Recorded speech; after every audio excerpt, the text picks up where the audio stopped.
When I got this machine, it was nowhere near in any kind of working order. I had to do an awful lot of work to it, and it took a lot of thought to figure out how to even run it and use it. So I'm making a video to try to explain all this to you so you don't have to fight through it all the same way I did. So we were running 5.5 inch, 1 3/4, 4-foot stringers. So this block here is like 5 1/4 inches tall.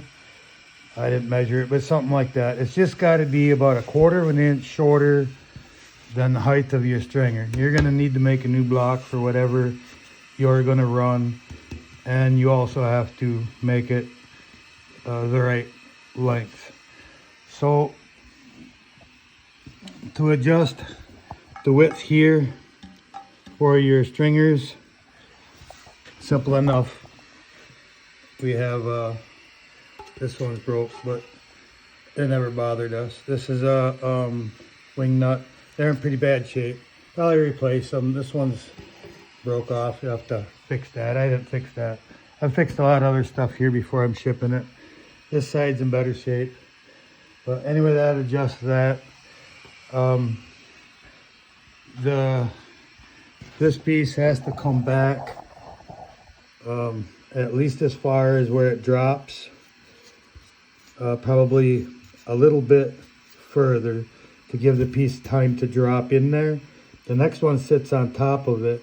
And when this cycles through this, the next board that's sitting here waiting is going to rub on, is going to rub across here. Okay, this is going to slide in and out. All right. That's just something you're going to have to figure out on your own for what size of a piece you need in here. You can also adjust the whole thing in and out. So I added these on to hold it down onto the gear. There's a gear under here. Whole gear system with hydraulic air cylinders. So when you lift this, you loosen this up, twist this up, you can slide this in and out. You can take this whole piece off, this whole thing off. Okay. Now when you're running the air, there's a regulator down here. You're gonna have to play with the air pressure to, I wouldn't run any more pressure than I had to, but it does take some pressure to push everything through here. Okay, so you'll have to play with the pressure to get that to where it works for you. And then this is the control valve here. This is your forward speed control. This is your return speed control. There's a screw in there. You can adjust on those so you get your feed speed back and forth to something that works with the power that you have for forward speed and the backward speed, so that everything has time to fall in and do its thing. I got the air on right now. So it always leaks a little bit. This valve is brand new. I just put this on. This is an oiler. It's brand new. I put it on. This regulator is brand new. I put it on. Okay. That regulator, or this control box, this air control box, I got a quote of $1,800 for that box. I got this one off of eBay for $200. The original one that was on there at one time was froze when I got it. I made it work. It leaks a little more than this one, but it does work. And I'll send that with it in case you ever need it. It's in a high price part, so I have no use for it.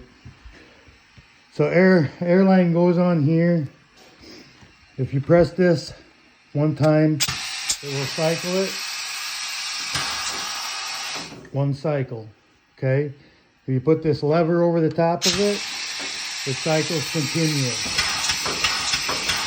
Well, now it's all set, doesn't it?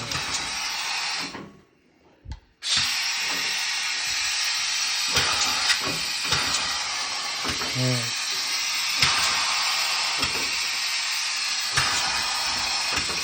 So that's how it works. There's two switches here. One here, one here. These switches are a little bit sticky. I've been running some oil through them, and they seem to be working better and better all the time. So I don't think they need to be replaced, but they do stick once in a while. That's what caused that little goofy thing on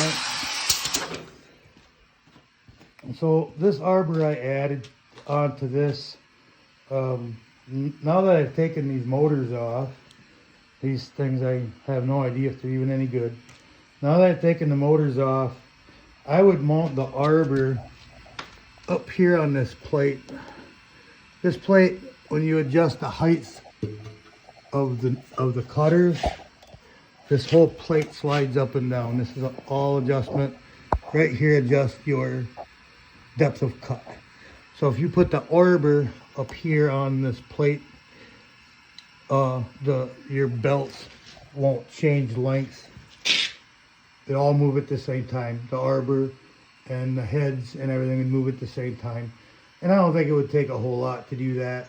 And then your belt length would always be constant tensioned correctly. If you lower that head down, these belts are going to come loose because you can see what's going to happen. Okay. I set this up for our own use, so this is set up at 4 feet in width. You're going to do 48, I would assume. You know, I think that you're going to be fine as far as width, but if you run narrower stringers, you're going to have to narrow this up. You're going to have to move the bearing and everything. And that's why I would mount up there somewhere. Change things up just a little bit. This is the adjustment here, these two bolts, to adjust the height of these spring-loaded rollers. They're spring-loaded, and they're a hold-down roller. They don't work perfect, but they work fairly well. And then the piece just falls off. This just falls off the end. This will all fill up with stringers, and then they just fall off the end as it keeps pushing them out. I had it set up with a single blower. I really recommend to put 2 blowers on it. It's not that it's more than a blower can handle. I just could never get the airflow correct to make one blower work. Always one head or the other would plug up, and 2 blowers would cure all that problems. So if you've got any other questions, I guess the easiest thing to do is make a video for me, and I can try to explain as best I can any kind of issues you have. But I believe this thing is ready to go for you. It should run just fine.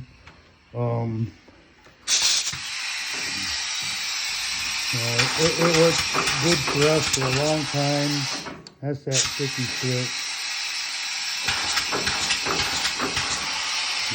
Once it goes, it usually just keeps on going. And I've got the air pressure turned down quite a bit. It may work a little better. It may work a little better with a little more air pressure. So, anyways, just thought I'd give you this for a little something where we're at. I'm ready to ship it, so you have fun with it.